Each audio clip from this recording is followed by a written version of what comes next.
It's like this AI just wants to sound smart at a party and will not let you know that it doesn't know the answer to what you're asking. So you almost have to fact check Yeah. the responses you're getting and not trust them.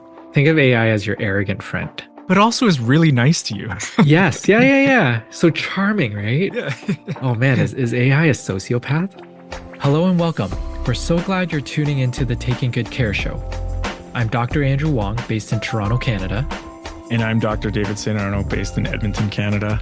We're two practicing psychologists with over a decade of experience each, working in a variety of settings and supporting diverse populations. Thanks for joining us. We hope you enjoyed today's episode. While we're both practicing psychologists, our podcast is intended purely for educational and entertainment purposes. It's not a substitute for professional mental health care or treatment. If you're in need of support, we strongly encourage you to reach out to a licensed mental health professional in your area. Good morning, Dave. It's December cold. It's cold here. Man, this is like Edmonton cold today. Without the dryness, I don't walk outside and my eyelashes freeze, but it is cold. I don't remember Toronto being this cold so early. Yeah, what do you got for temperature? Like what's the actual degrees Celsius? Let me check here. This morning, I think it was like minus 18. Yeah, it says like right now anyway, it's mind you, it's almost 11 o'clock. So it's warmed up a little bit to, it says feels like minus 9. So it's not like minus 23 or anything like that. Yeah, we are right around that minus 24, and I'm not sure what the wind chill is. So, yeah, we are in the deep freeze here, and it is not fun, especially for walking the dog. Like this poor guy, he's got to do his business, but he's got to be quick because it's really cold. Does he want to get back inside too? Oh, yeah, yeah. Like you can tell, he just starts lifting his feet, right? Like the ground's so cold that. Oh, yeah, yeah. Yeah. So if we run out and run back, then it's okay. But if you stop moving, you're just gonna be an icicle. I don't miss those days. All right. Well, today we are going to talk about AI chatbots for therapy. It's becoming a thing. I can't believe we're saying that. Oh man, this thing is moving so fast. Like a year ago, this wouldn't have even like when we started making this podcast, this was not really, No. What it is now. So in some ways it's kind of scary how fast it's moving, and like even in 6 months where we'll be, or in a year where we'll be. Even my College of Psychologists of Alberta, like the last professional development workshop was about AI, because it's like this is becoming more and more integrated into everything that we do, and like how is it going to affect the work that we do. So when it hits the college's radar, and they're usually a little bit slower to kind of catch up to these technology advances, I'm like, oh, we gotta really spend some time kind of researching and understanding this. There's been more talk out here about AI writing assessment reports. Mhm. Not so much for therapy yet.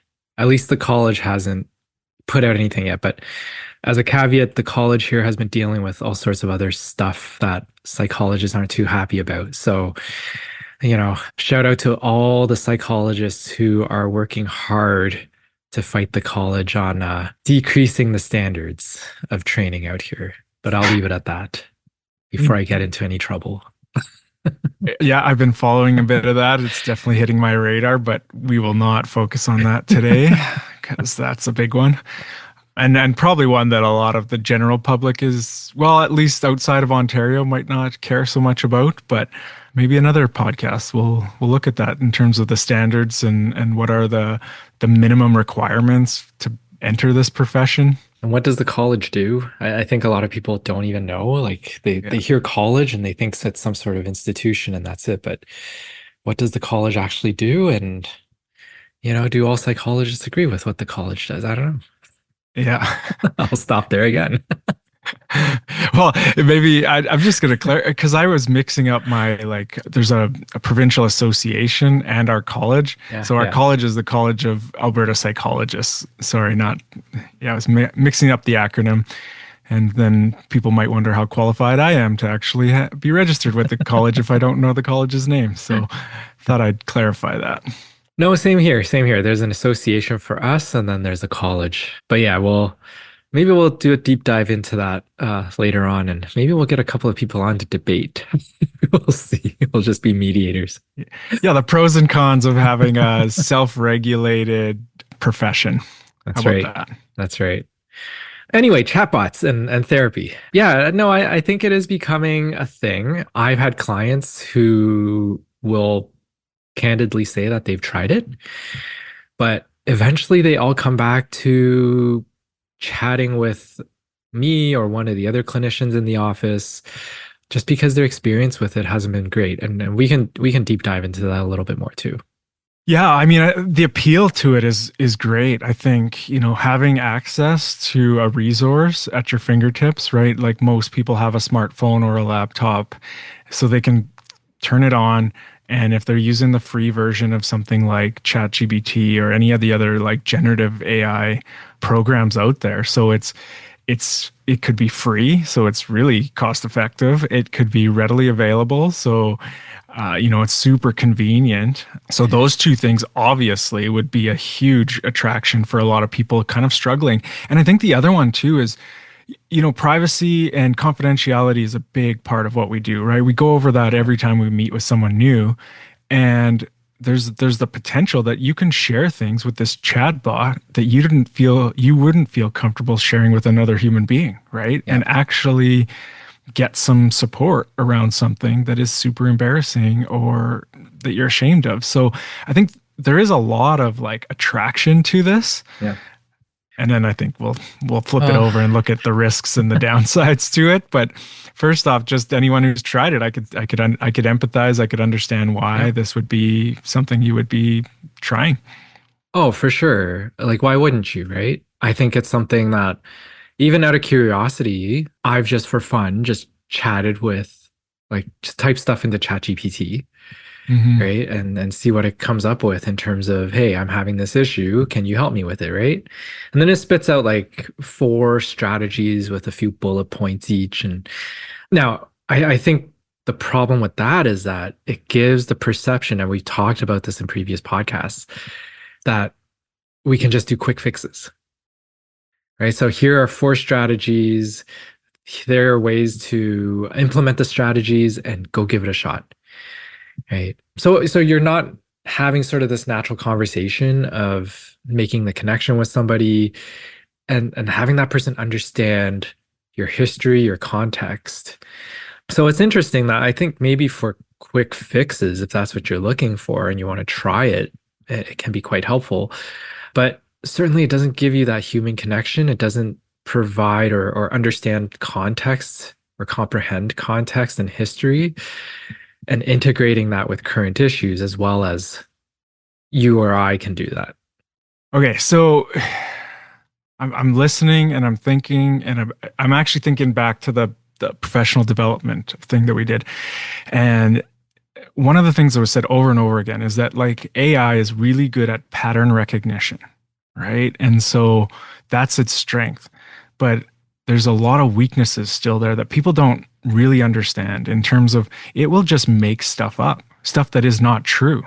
It'll give you a citation, here's a source for this information that is totally fabricated, right? So we definitely need to maintain a really critical lens. So if it gives you three strategies, and even if Yeah. you asked for like evidence-based strategies, you really need to kind of back check and look whether that is actually a strategy that has been shown to be effective in research, right? Yep. So it requires more effort than I think a lot of people are really wanting to do when we're using these kind of tools. And the Yeah. other thing you said is that it's not like it doesn't know your history, but I'm like I pay for the paid subscription version, so it actually is tracking who I am and what I'm interested in, and it is tailoring the answers based on who I am. So I'm imagining that if I talk to this thing every day for a year, it might have a pretty comprehensive understanding of my interests and my challenges and So you think about going to therapy for an hour and telling your therapist about who you are. I think this learning, this AI learning, will be able to, help out in a lot of ways by learning about us. But but again, this is not a person. And even though it Yeah. might feel like a person, sound like a person, respond like a person, we still need to really kind of separate the two because it does not have a moral compass. It does not have Yeah. ethics. It does not have any of that. And so we'll talk about some of the issues that have come up just recently because of this, right? And how it can be quite dangerous. That's my concern with that, right? Like, I just feel like everything in this world, at least let's talk from a technology perspective, I think probably 99% of technology was created for good, right? So whether it's been the internet, cell phones,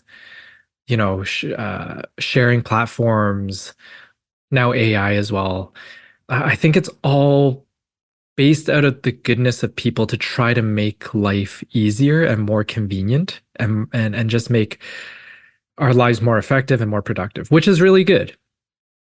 And the problem though is I also think there's always going to be that subpopulation that's like, okay, let's use this for something else, right? Let's intentionally use this for something else, perhaps more malicious, right? And so I think this is going to be such a tricky area to navigate as AI continues to develop into the next probably 5 years of this. And if somebody really wants to, let's say, monetize this whole idea of like therapy online with a chatbot, super accessible, really cheap and easy to do, they can, but at the cost of being cheap and easy, are they going to forego the ethics, like you said, and the morality around it, right? One of the things we've talked about in the last few weeks probably is about self-harm and suicide, right?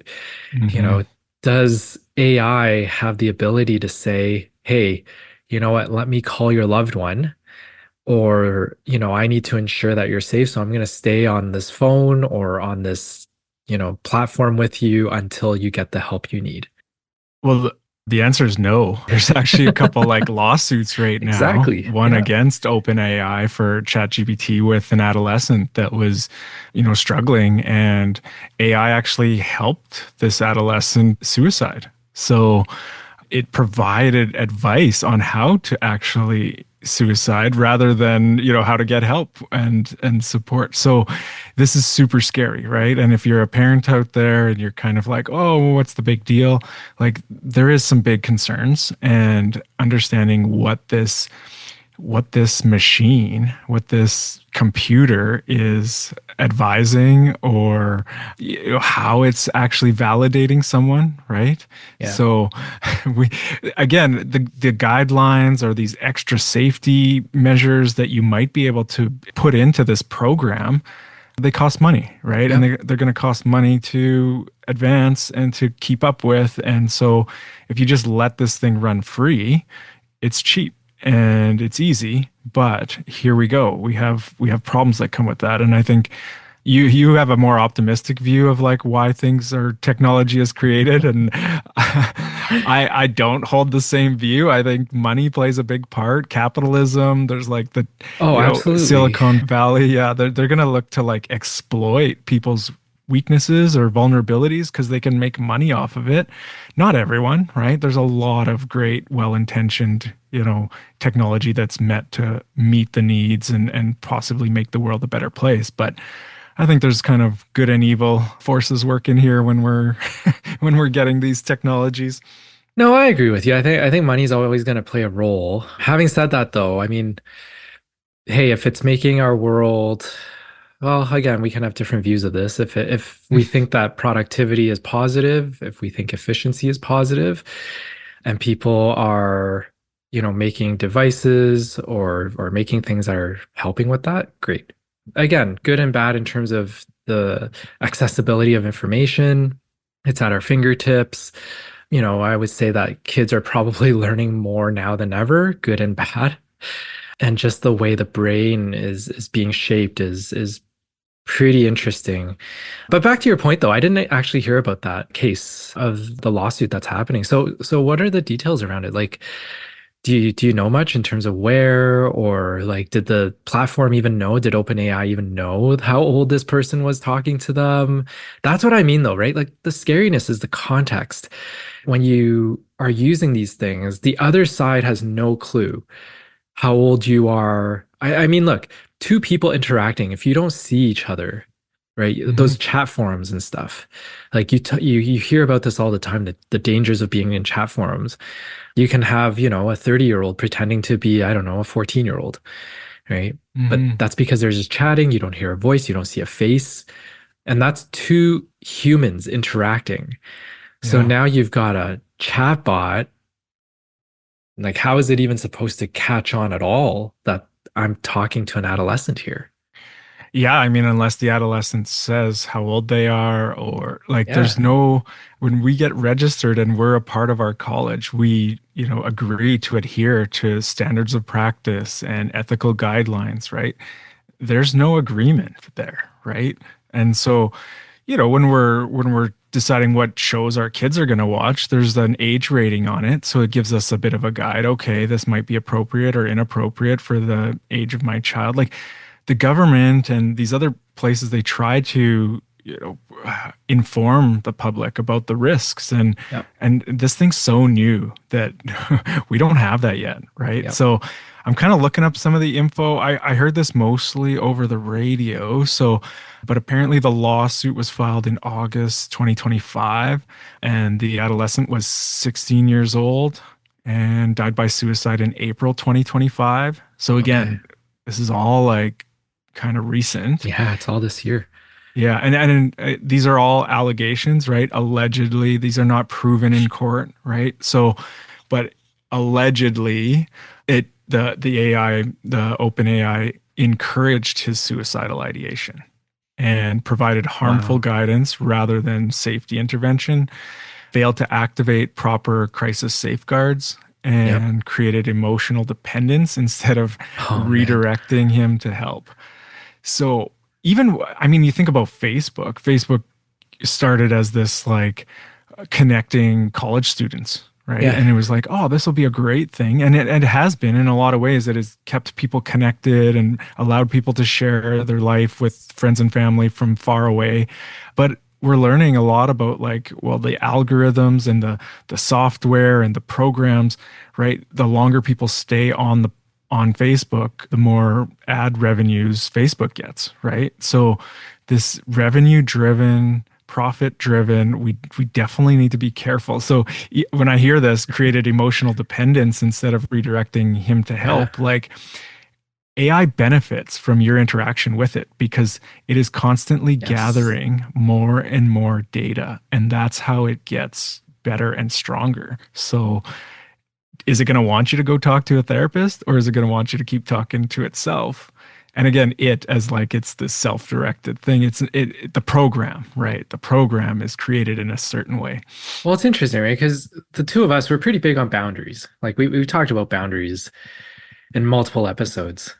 So as you're talking about this dependence on AI and AI sort of gathering strength and wants you to keep talking to it, it's not creating a boundary, right? It wants you to be as connected as you can be to it, right? So that it can capture data, it can become smarter, stronger, and so on.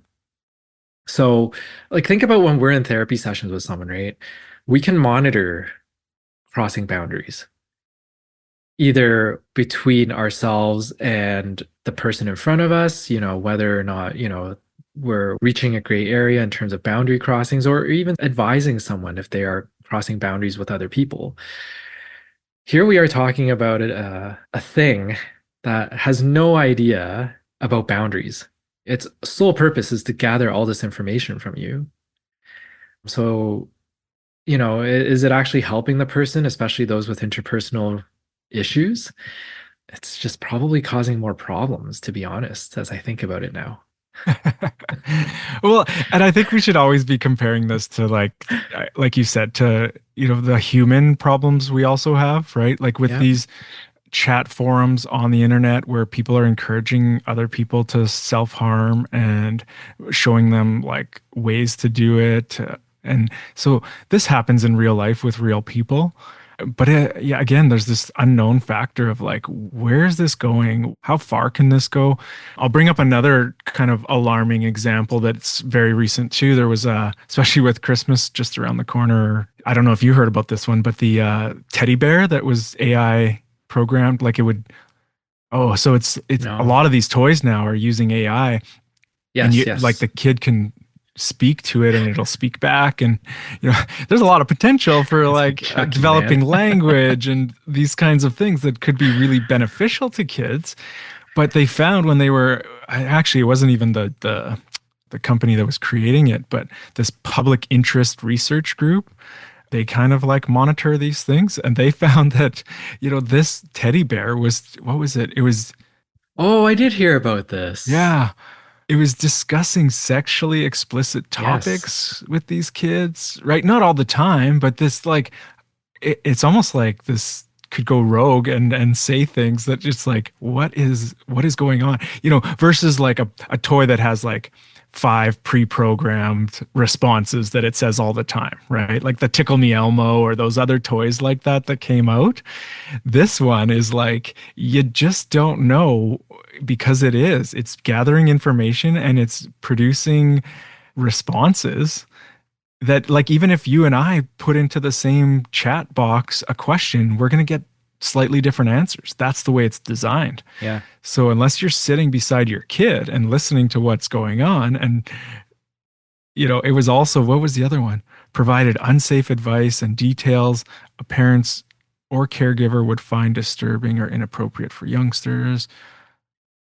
Offered step-by-step instructions on how to find and light matches. Like, not what you want your 4-year-old to be doing, right? And your No, house this burns down. is you're reminding me of like the movies coming to real life. Like this is gonna one day be like Chucky and Ted coming to real life. Like a cute Oh, doll that, curses every other word or starts harming other people. Like that's pretty crazy. so this is less researched, but just in a conversation with someone, and I guess the listeners will have to look this up for themselves. But apparently, there's like these competitions where you can have like AI programs competing against each other, like for survival. Yep. And what it like how at least the one example that was told to me was like, it would send emails to like the boss of the company that were totally fabricated to create conflict to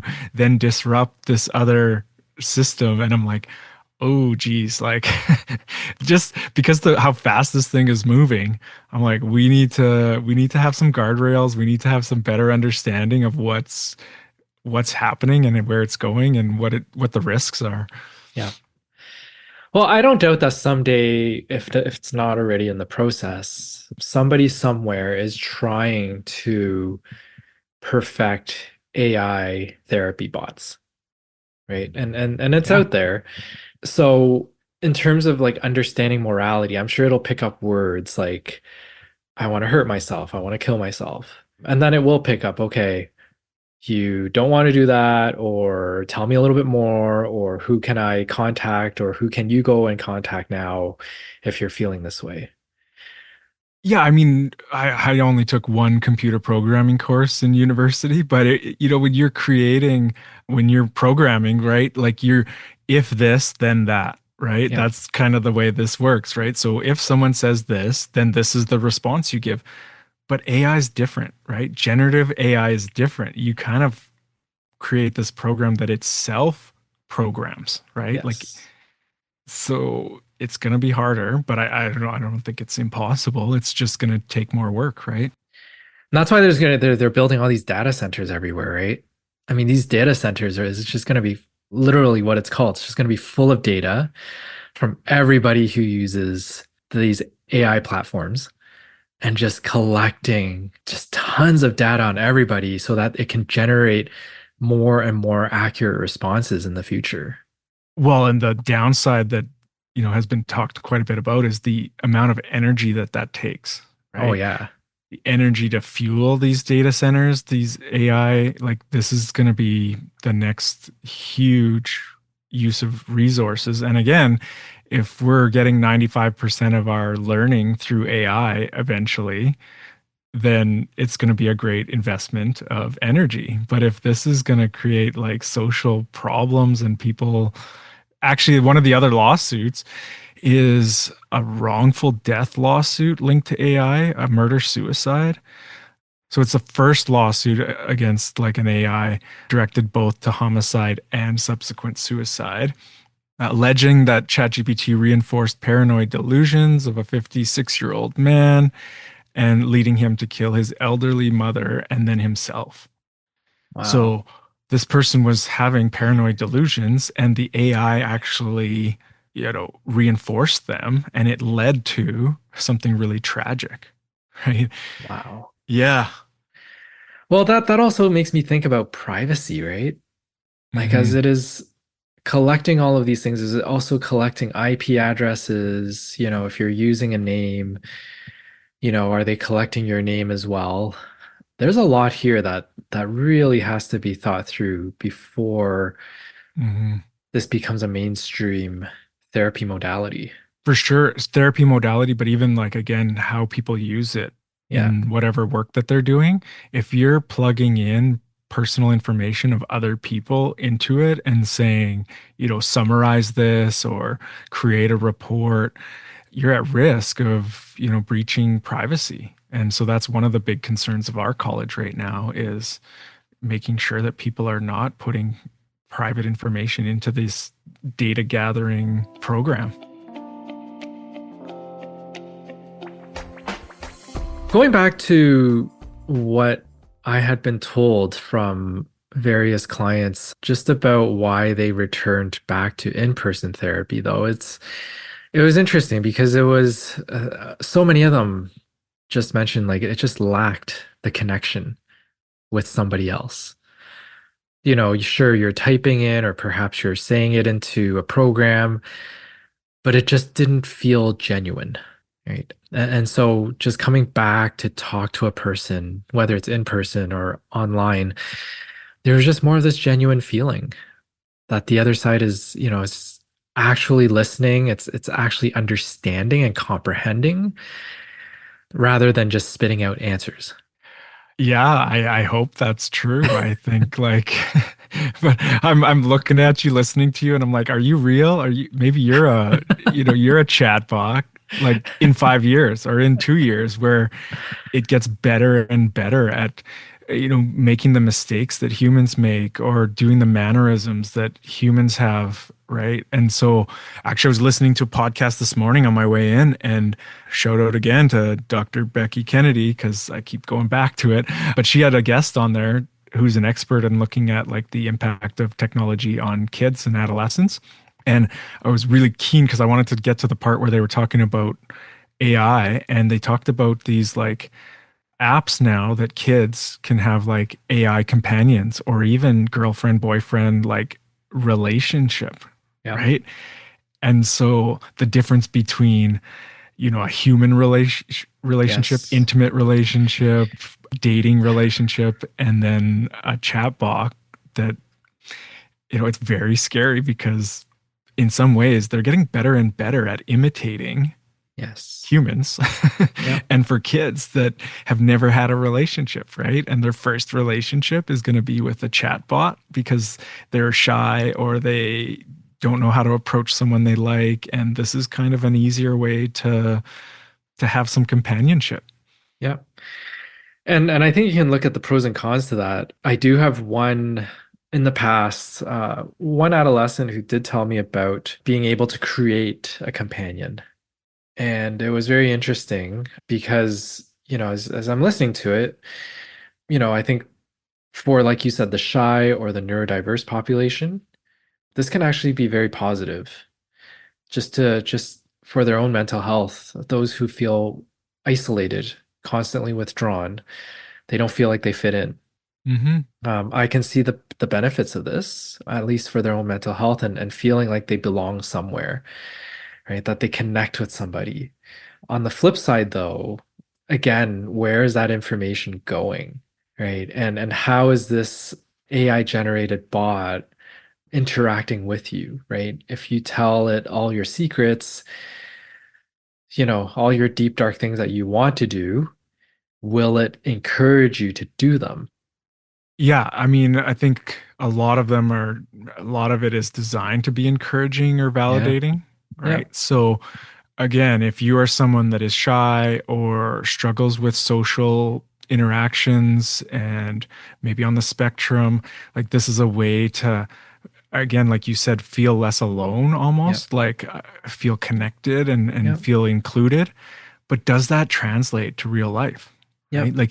Like would the practicing you would get from a chatbot actually make it easier for you than to have a friendship with a peer or a classmate, right? Yep.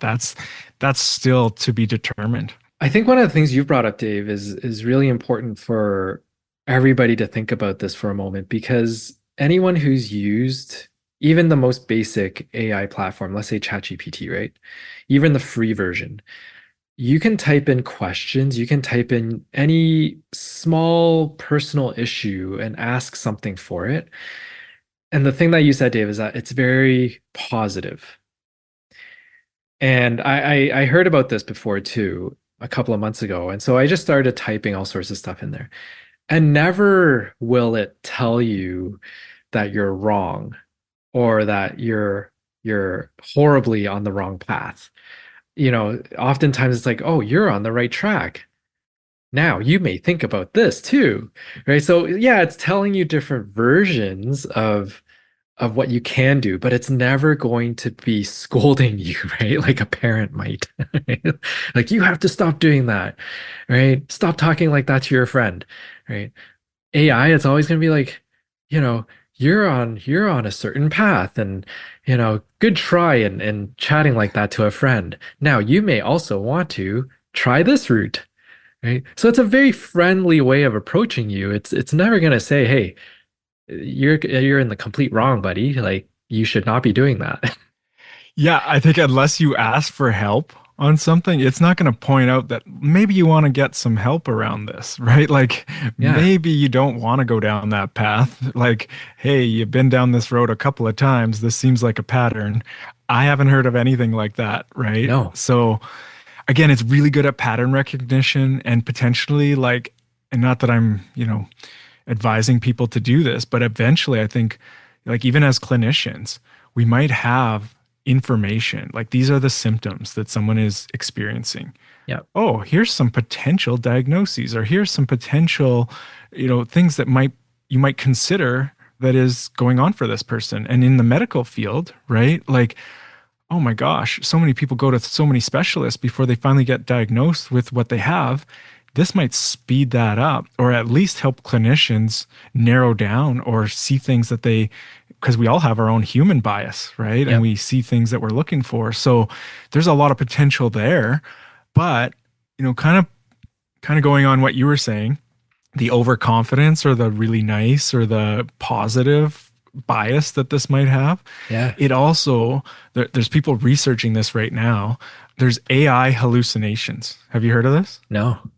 Oh, okay. So AI actually produces information that is incorrect, fabricated, not grounded in reality, like is completely false. And I kind of alluded to this earlier, but they call it AI hallucinations because, even as humans, we have hallucinations. We might think we saw something that wasn't there, right? Yep. And so this tendency to be overconfident. So what are some examples here? And anyone can look this up. Actually, I used AI to help me look this up. And full disclosure, like we've even been playing around with AI on Zoom to summarize some of these podcasts and to see what it picks up from what we've been talking about. And anyone who's like, "Oh, I don't use AI." If anyone's using a search engine on their internet browser, Yep. the first thing that pops up, whether it's Copilot or some of these other things, that's actually AI. Yep. These programs, these search engines are using AI to give you information that you're searching about. So, I mean, it's really it's cool. Like when it summarizes our conversations, like mhm. it is really neat. And it can be very useful. Even doing a quick search, like let's say you think you lost something and it's in the depths of your emails or your phone, like you can now use AI. It searches it so fast to find what you were looking for, the thing that you thought was lost, an image or an email. And it's like it just searched it in seconds. Yeah, That's yeah, AI. like what it can do Yeah. in a minute is just unbelievable. Like it far surpasses the human brain, right? Like Yes. yeah. So here's some examples of these hallucinations, right?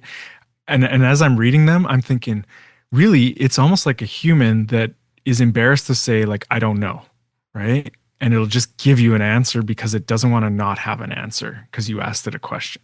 So, what medication cures PTSD?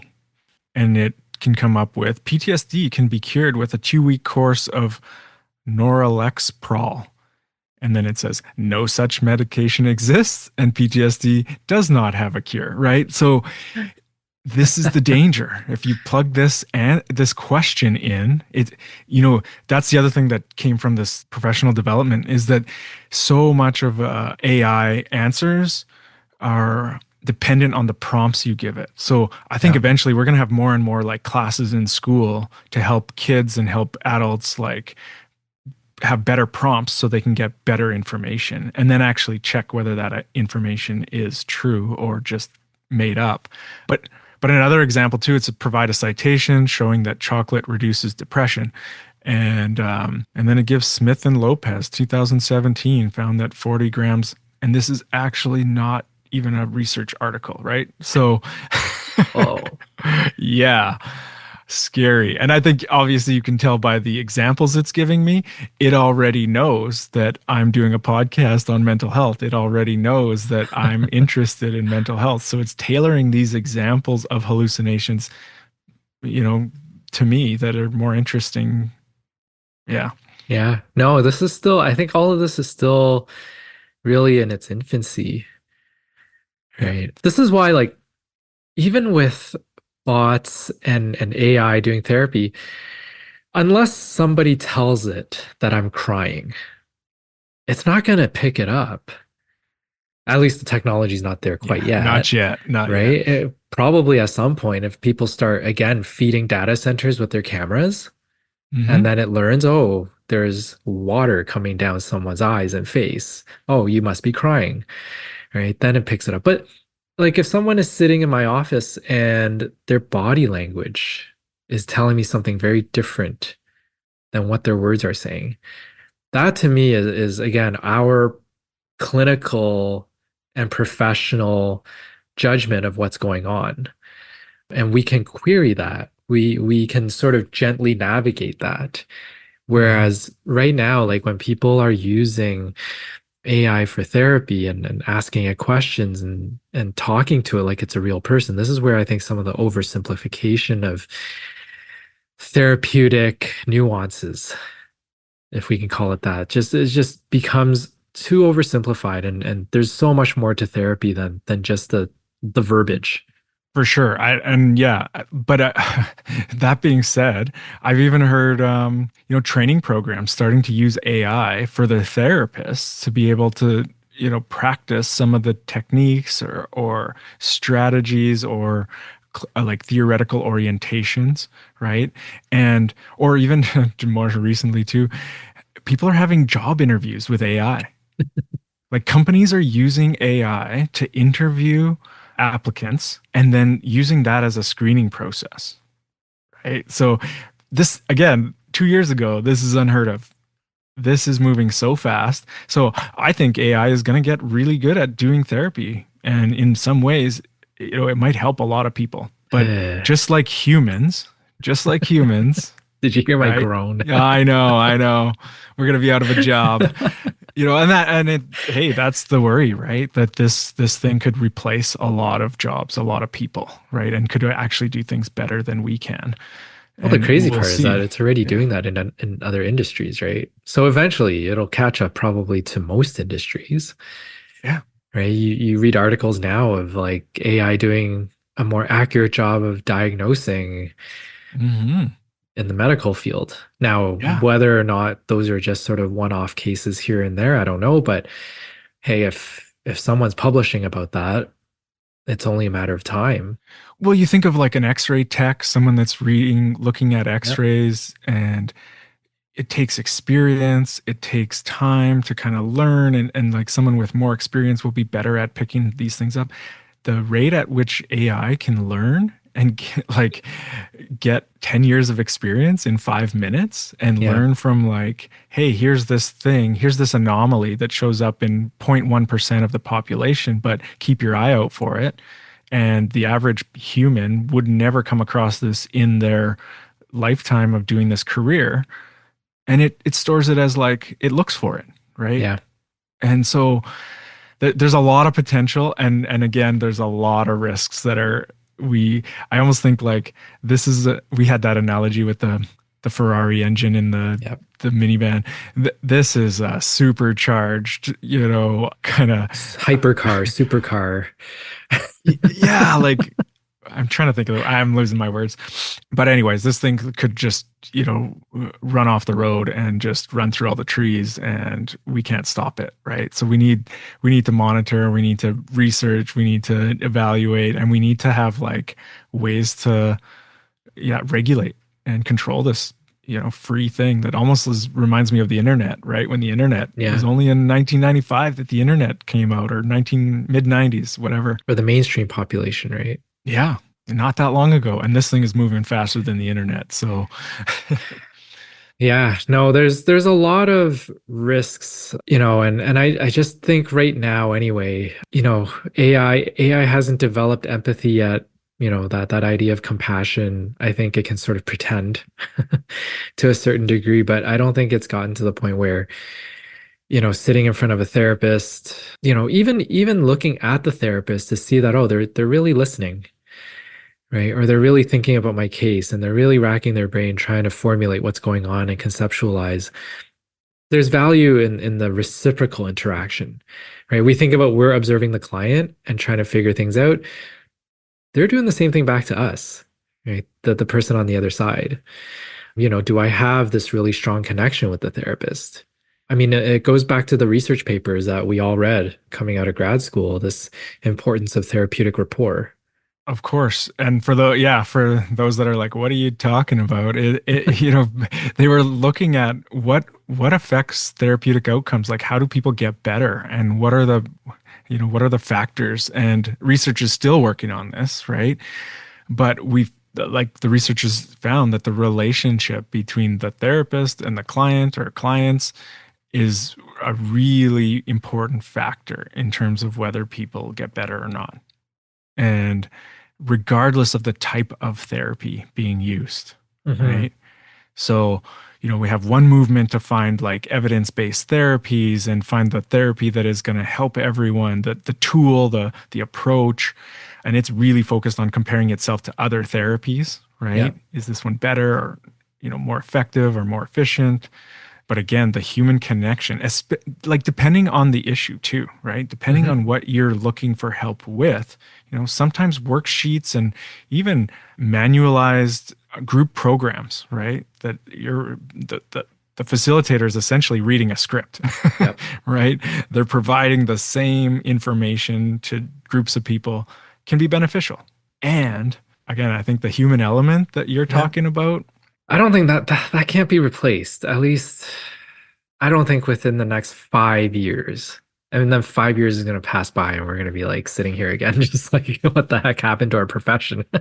Yeah, I'm not ready to retire in 5 years, so I hope that, like there's a little bit of like anxiety and uncertainty and fear that comes with this any change that moves really quickly, Yeah. right? And so who knows? Well, if anyone remembers one of our past guests, Dr. Martin Logan, we had a bit of a chat about this, just in terms of how the profession is changing, whether it's AI or other stuff, or the college seemingly decreasing standards so that thousands more people can enter the profession with less training. The way he put it is, and he's close to retirement, but what he told me was, in our field, we have to get creative in the way we deliver the content, the therapy, doing a podcast like this, for example, right? That's part of that creativity is like, how do we deliver information that is digestible, that connects with people, right? Staying ahead of AI. Yeah, maybe one day AI will be able to connect better with people, but can we do a better job of that too, right? Not taking it for granted. I've heard of therapists like using their phones in a session, right? I've been told by other families like, oh yeah, we sat in the session once. It was so weird. The person just started like typing on their phone or said they had to take a call halfway without any warning. They just said, "Oh, hold on, I need to leave for the room for a few minutes." It's like, we can't take it for granted that we have this title, we've been given this privilege of working with people, and we have to check ourselves, I think, once in a while to make sure that we're doing the best job we can. And if we are, and we're being hopefully creative with what we do and keeping up with our education and professional development, hopefully that stays ahead of AI a step or two moving forward. Yeah, yeah. But again, if you're gonna have to pay, a lot of money per hour to a human, or you can just turn your laptop on, right? Like there's gonna be people weighing the costs and and Sure. and so I think you're right. We do need to think about like what is our value? Why would someone talk to us versus AI?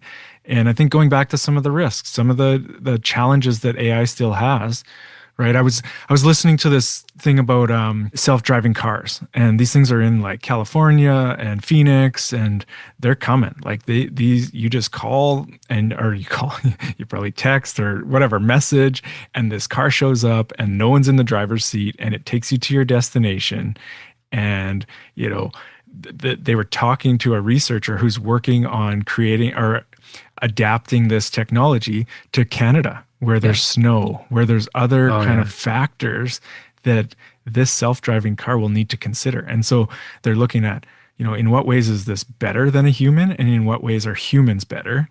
Yeah.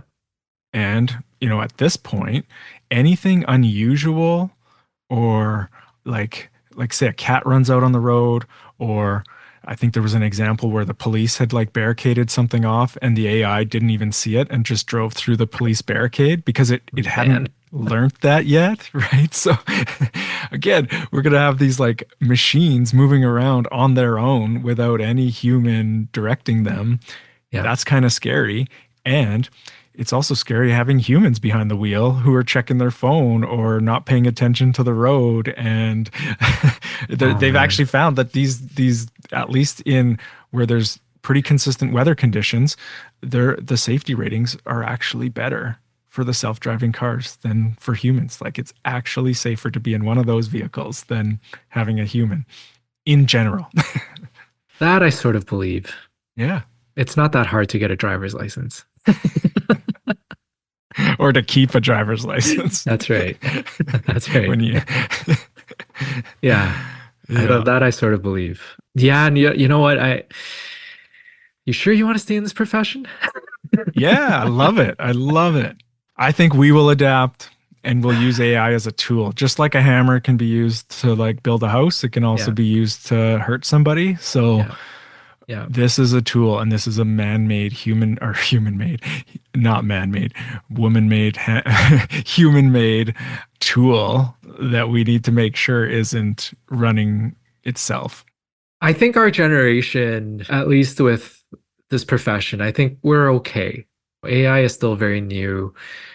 I think when you said, well, people, if they can have a free resource, they just go on to there or they pay minimally and, it could be somewhat effective. You know what? Yeah, I think people will always try it, but at least to present day anyway, like I mentioned, I've had people try it and they've come back and look, yes, we are in private practice and yes, we're not cheap, but people, if you think of what they're spending, and a lot of it is in insurance money, people are willing to do it because of the connection. And I like to think that it's because, we are good clinicians, right? Perhaps if there is a poor clinician out there and that's what the person had experience with, they'll be like, no, I'm sticking to AI because I'm not going back to that person, right? Or every psychologist is going to be like that person, so I'm not going back to any psychologist.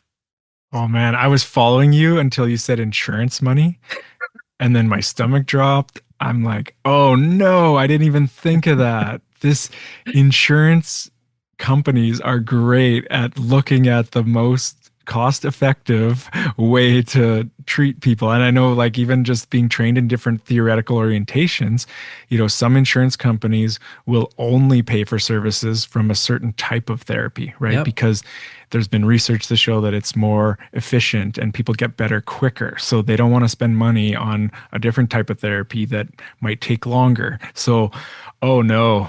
Oh no. I bet insurance companies are funding AI chatbots to possibly be their first line of treatment. And then if that doesn't work, maybe they'll come talk to a human. So again, I go back to what I said earlier. I think, look, technology is great, and I'm glad that we're making advances. And I think always the initial part of it is like, hey, we can give therapy at a better rate, at a more effectiveness when you look at the cost benefit of it.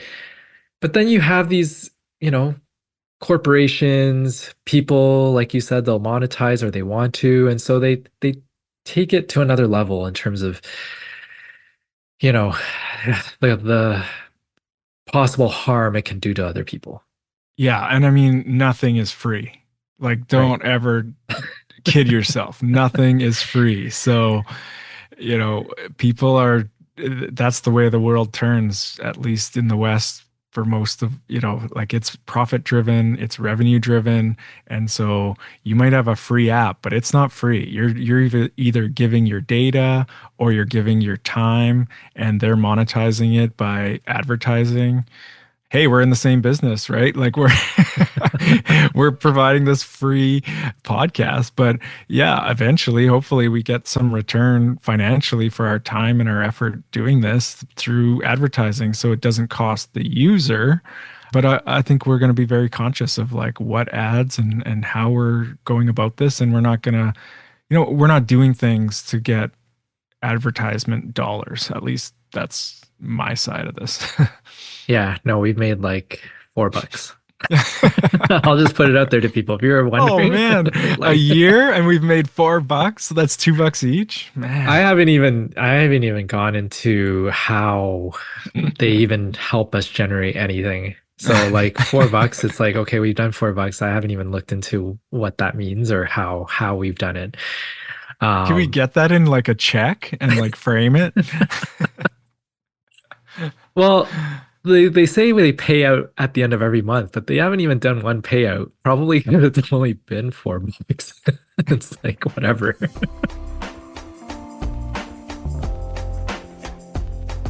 Okay, we're going down a rabbit hole here. No, like, let's get back to AI. Again, some of the other risks, like obviously the privacy one is a huge one. Yeah, Just that, like we said, the hallucinations or the misinformation, yeah, like becoming overly reliant or overly trusting that you're getting accurate, good information is a huge risk, right? And yeah. culturally biased, like there's a lot of concerns with, actually I was wondering, like, if I plug in my code of ethics into it and say, give me responses that are aligned with these code of ethics, maybe that helps, right? Like, there's different ways Yeah. to possibly prompt it. But if we're like normal human beings and we're lazy and we take the quickest, shortest route, hopefully there's some like banners that come up and say like, don't trust everything I'm telling you. And it won't come from the AI bot, it'll have to come from like the government or other people that have a vested interest that people are not getting misinformation and doing harmful things to themselves or others. I was gonna say your outlook is optimistic that, some AI company will put out a banner that says, here's a caution. Hmm. I think it'll have to come from regulators. Right? At some point, all of this will be regulated. I have no doubt. Things are gonna start getting out of hand, Yeah. and government is going to come along and try and regulate it.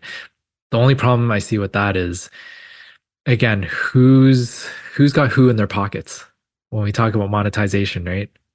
Yeah, I mean, why would a government regulate this? And why is any government regulation good? Or should we just have like freedom to do whatever we want? This is a huge thing, and we're definitely not going down that path. But even when we look at free speech, should AI have free speech? Right? Like I oh my, here we go, right? So but I think once harm happens, then usually regulations follow. And the government, at least in Canada, that pays for public health care to Yeah. some degree, they always have a vested interest in people Yeah. being healthier and not, doing things that are harmful to their health. Yeah. So that's where they step in. I think it's going to take something dramatic to happen in order to for governments to step in, especially for things like healthcare and therapy. Hmm. You know, there was that case before too where it wasn't AI, but I think it was somewhere here in the Greater Toronto area where this guy was like helping people commit suicide and like Hmm. across the world and Yeah. teaching them where to get certain drugs to do that. And, it's going to take something quite dramatic and drastic where everybody is now up in arms. I Yeah. think for somebody to come along and say, okay, we got to regulate this. It's too much. It's putting the greater population at risk. Yeah, and I think even just with the internet that happened, right? Like how to make this on the internet, and then it leads to destruction in schools, and so I think the internet in some ways is a little easier to regulate than this generative AI that it's hard to know exactly what it's telling someone, and you might ask it the same question 2 days later and get a different answer. So how is it regulated? We'll need AI to monitor AI. Yeah. Yeah. This is such an interesting time. I think for me looking at I mean, this has been such an interesting conversation because I do think our profession is at a bit of a turning point as we think about this. Look, we look at other professions, right? Like we were talking about internet providers this morning because I've been having internet troubles at my office. But you look at the major players here, people have been laid off, like thousands of people. You hear about it like almost every week. Different industries, people are getting laid off because AI can do a more efficient job of some of these roles that people play. And I think it's in due time that our profession will probably feel it and we're going to get a little bit worried and anxious about it. But I think there's a lot to think about in terms of people's safety, the ethics and the morality around this, and even the effectiveness of it too. Is our culture going to become one of sort of quick fixes? Let's go down a rabbit hole and look for steps 1 to 50 of what I can do to help my depression Hmm. rather than actually really understanding ourselves. And yeah, Yeah, I think at this point, I see it as like a supplement. If you have, like, let's say I'm working with a client and they're also exploring AI. And so it's like, yeah, in between our sessions, look up some of this stuff, see if there's anything that is helpful, and then come back and let's yeah, talk about it, right? Like it possibly could add, it could make your therapy better, yeah, and you don't have to see me as often. Great. I'm happy with that. I think there's no shortage of people that need help, right? yeah, And so if this can help some of the people some of the time, great. As long as it's not hurting and making things worse for people, right? yeah. That's the worry. Hey, even as I typed in, what are the problems of using AI for psychological therapy? Hmm. Even AI says false sense of competence. Yeah. Yeah.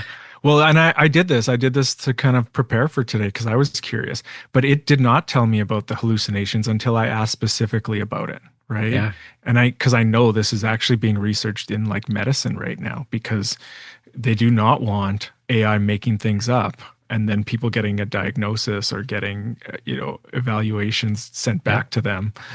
It needs human oversight at this point, at minimum. Well, that and I think, look, if we're interested in it, yeah, bring it back to your therapist and say, hey, I found this on AI. What do you think? Right? And talk about it.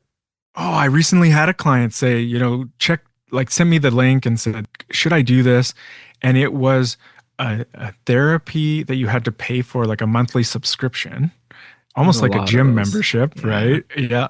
And so without paying for the subscription, I couldn't really look into it. But I looked at some of the reviews that were out there and it was like, keeps charging my card even though I've canceled my subscription. And so there was concerns that I had, just like financial concerns about like how much money is this going to cost, Yeah. and how reputable is this company that's created this chat box that says it's based on Jungian therapy and shadow work and sounds really, really cool. Yeah. Yeah. Yeah. Yeah. I this is the second time I've heard about this this week. I think again, this is where we have to be really critical, right? We have to put on our critical brain hats and just say, okay, this is too good to be true. Well, and maybe this is one last thing, just because I think we could keep going with this. I thought we'd only talk for half an hour, 40 minutes, but oh man. So one of the examples again of the hallucination, it says, who was the psychologist who created DBT? Right. And for all the psychologists out there, you probably know the answer to this, but it says DBT was developed by Carl Rogers. What? And I'm like, yeah, yeah, absolutely wrong, right? But that sounds kind of right. And if you know a little bit, if you took an intro psych course, you know Carl Rogers was, a big influence on psychology and therapy. So you'd be like, oh yeah, that sounds right. And you could sound smart at a party, right? Like it's like this AI just wants to sound smart at a party and will not let you know that it doesn't know the answer to what you're asking. So again, this is the biggest caution I have for anyone who's listening to this podcast is you almost have to fact check Yeah. the responses you're getting and not trust them. Think of AI as your arrogant friend, like you said, who wants to look smart at a party. But also But is really nice to you. yes, yeah, yeah, yeah. So charming, right? Yeah. Oh man, is AI a sociopath? Yeah, it has no real empathy. Zero. All right. So for those listening, like I think it's important to just think critically about it, right? Even as we're sort of talking and having this banter here, is AI sociopath and like, yeah, no empathy. It's like it's sort of true. It's trying to be that smart friend at a party who's charming, who wants to make you feel good at the same time, even though they don't know what they're talking about. That's sort of it. Yeah, and don't let your kids talk to this sociopath without you, right? Like this is the other thing that like, yeah, as adults we can be critical and we can, Yeah. you know, but kids, oh, this is where it's going to be really risky. And so, Yeah. yeah, Yeah. Monitor what your kids are doing online. But yeah. that's not any different of a message that we were telling parents probably 5, 7, 8 years ago. No, but this is different. Like, Oh, for sure. yeah, like For this, sure. if parents treat this the same way as like, oh, my kid is on social media and they're watching TikTok videos, no, this is a different beast. And I heard a stat that like the average age for kids getting a smartphone right now is 10 or 11 years old. So Yeah. picture 10 or 11-year-olds talking to Chat GPT or any other open AI. Yeah. Yeah, yeah. Oh my, here we go. On that note, Yeah. Take good care. have a wonderful weekend.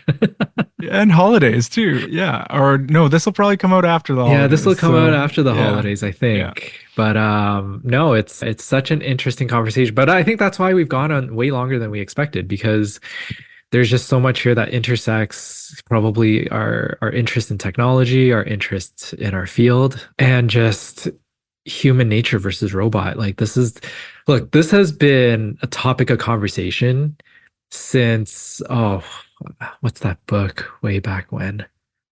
I was thinking the Slipping my mind. Jetsons. If Well, the anyone remembers. Jetsons, you can think Terminator, you Yeah. can think, Oh, what's the one all with Will the, Smith? yeah, Yeah. or even books, the Isaac Asimov books, the all the sci-fi books. Like this is coming to a head now, right? It's sort of the reckoning here. Oh, our police force in Edmonton just announced that they're piloting this AI facial recognition body cams. And yeah, it's here. It's Yeah, all around us. And hopefully we can, yeah, like I think the reason we're passionate, I think, about this is because we care about people. And Yeah. there's a chance that this is not very good for people. There's a chance that this is great and helps out and makes society better, but to be determined. And when you say like we care about people, I think that's why, as excited as we are for some things with technology, we're also skeptics. If you talk to somebody who's just in tech, probably they'd be like this is so cool, right? There might be some bias there, whereas we've got our biases because we work with people all the time, and so yeah, we've got some skepticism around this. Well, we need to get some programmer or IT person on here to give us some better insight, possibly. So if you're listening, reach out to us.